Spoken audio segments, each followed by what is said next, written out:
जय श्री राम जी की। आप सभी के अंतस्थल में बसने वाले भगवान श्री राम जी से मेरा शत शत नमन है और भगवान श्री राम के रूप में आप सभी से भी मेरा बार बार प्रणाम है। आइए आज हम लोग सुनते हैं रामचरितमानस में प्रताप भानु की कथा। वैसे तो कई दिनों से हम लोग ये कथा सुन रहे हैं। इस कथा को सुनने का सार हम लोगों को जानना है। बड़ा सीधा सरल है, बस इसे अपने जीवन में अपनाना है, अपने आचरण में उतार लेना है।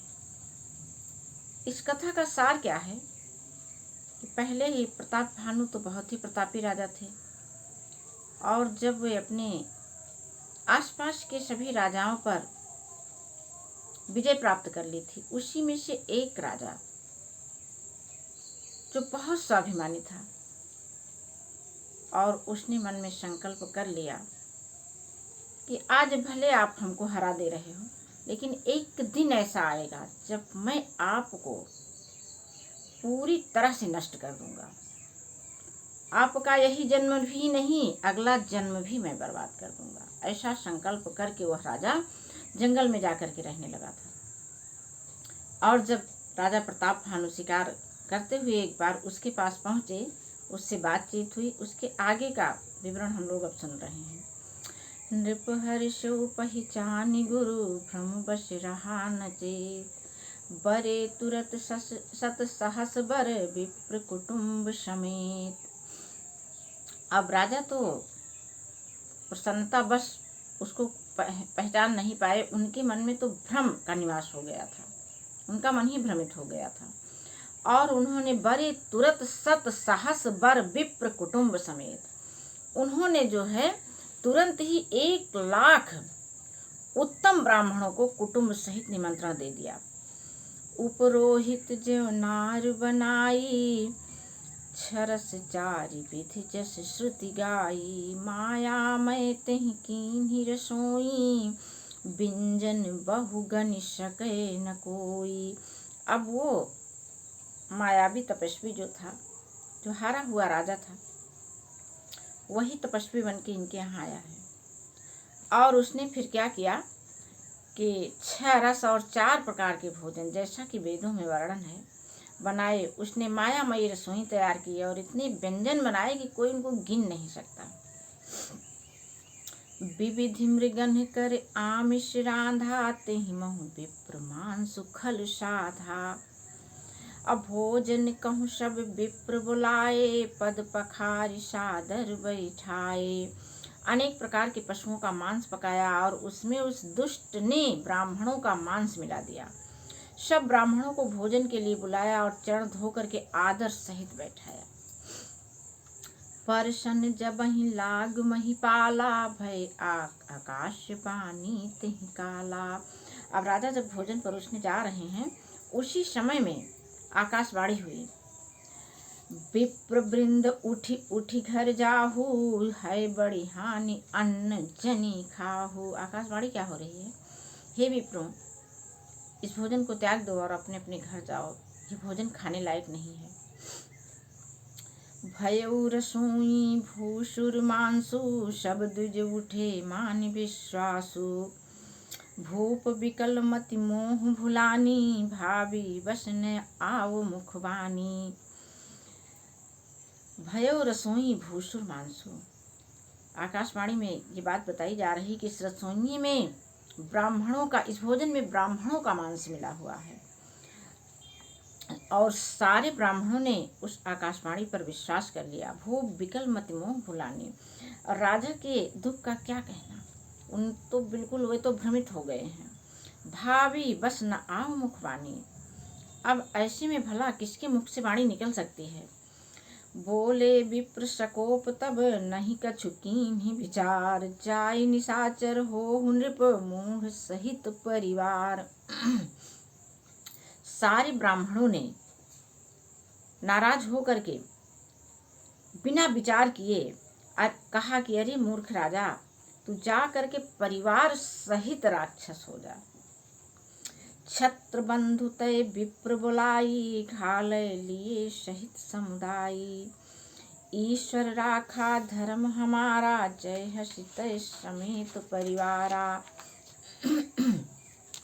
हे नीच छत्री, तूने तो परिवार सहित ब्राह्मणों को बुला करके उनका धर्म नष्ट करना चाहा। ईश्वर ने हमारे धर्म की रक्षा की, अब तू परिवार सहित नष्ट हो जा। कहानी का सार लंबा है, लेकिन हम लोग बहुत थोड़े में समझ लेते हैं। बस इतना सा समझना है, यह कहानी हम सबों को बहुत यही संदेश दे रही है कि किसी भी कार्य को करने के लिए हमारे मन में जो इच्छा उठती है, उस इच्छा की तरफ और देखना हम सबको ये है कि हमारी इच्छा क्या सकारात्मक इच्छा है, क्या इससे सबको सुख मिलेगा। जब सबको सुख मिल रहा हो तब उस इच्छा पर हम सबको रोक करके और उसके लिए मन में संकल्प कर लेना है, प्रयास करना है। निश्चित रूप से भगवान उसको पूरी कर देंगे। और यहीं पर जब हमारी नकारात्मक इच्छाएं होती हैं तो वह हम सबको तो नष्ट करती ही हैं, हमारा नुकसान, औरों का नुकसान तो पहुंचाती हैं, हमारा भी नुकसान कर देती हैं। तो इसलिए बस इस वाली चौपाई को मत भूलना। परहित सरिस धर्म नहीं भाई, पर पीड़ा सम नहीं अधमाई। जिससे सबको सुख मिल रहा हो, ऐसी भावनाओं को पूरा होते देर नहीं लगती है।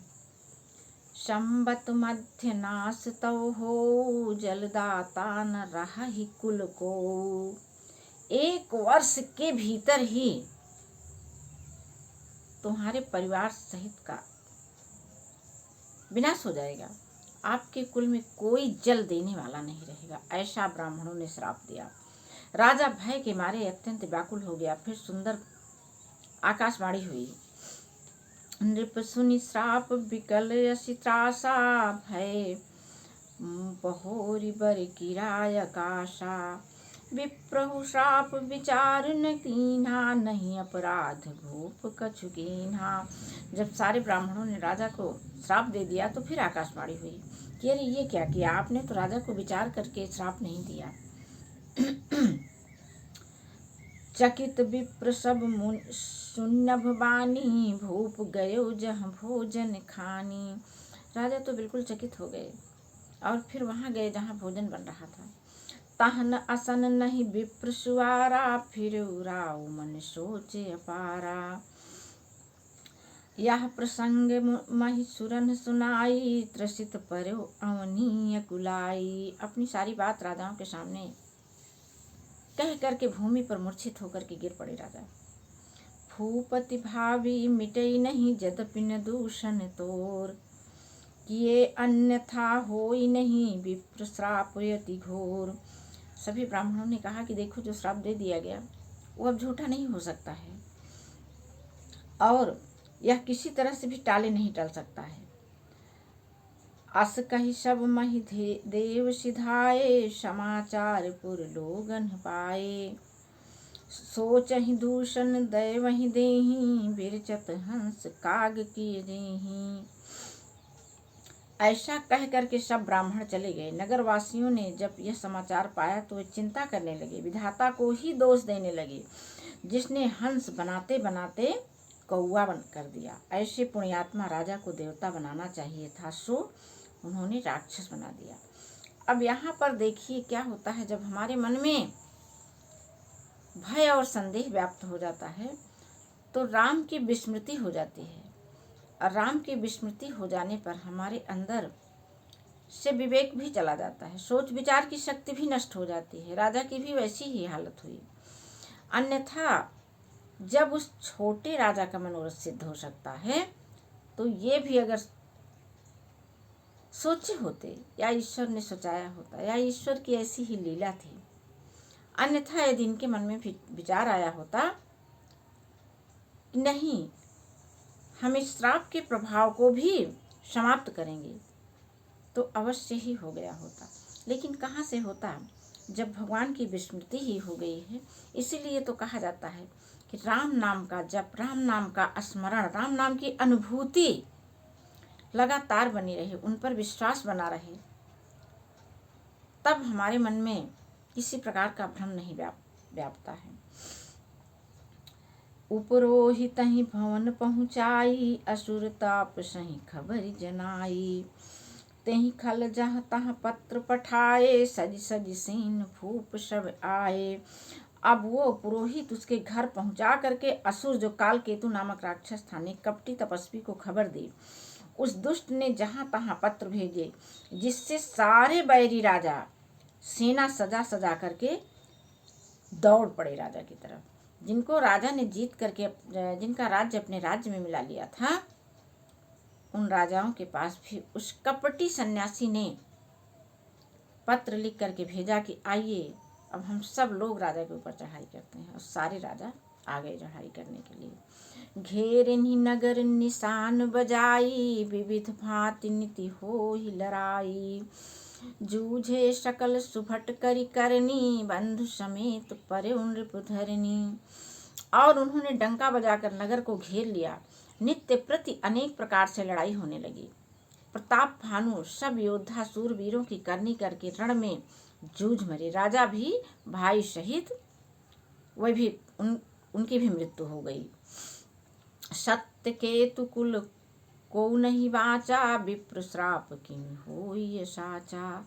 रिपुजित सब नृप नगर बसाई, निजपुर गवने जय जसु पाई। भरद्वाज सुन जाहि जब होई विधाता वाम, थूरि मेरु सम जनक जम ताहि ब्याल सम दाम। याज्ञवल्क्य जी कह रहे हैं कि हे भरद्वाज, सुनो, विधाता जब जिसके विपरीत होते हैं तब उसके लिए धूल सुमेरु पर्वत के समान भारी और कुचल डालने वाली, उसका पिता भी यम के समान काल रूप और रस्सी सांप के समान काट खाने वाली हो जाती है। अर्थात सारी स्थितियां विपरीत हो जाती हैं। कब? जब विधाता वाम हो जाते हैं, जब भगवान की कृपा दृष्टि हम पर से हट जाती है। इसलिए ईश्वर की कृपा दृष्टि को बनाए रखने के लिए हम सबों को बस सिर्फ और सिर्फ राम नाम का जप, भगवान श्री राम की अनुभूति और उनका स्मरण लगातार बनाए रखना है। आज की कथा को यहीं पर विश्राम। कल हम सब लोग फिर मिलेंगे। जय श्री राम।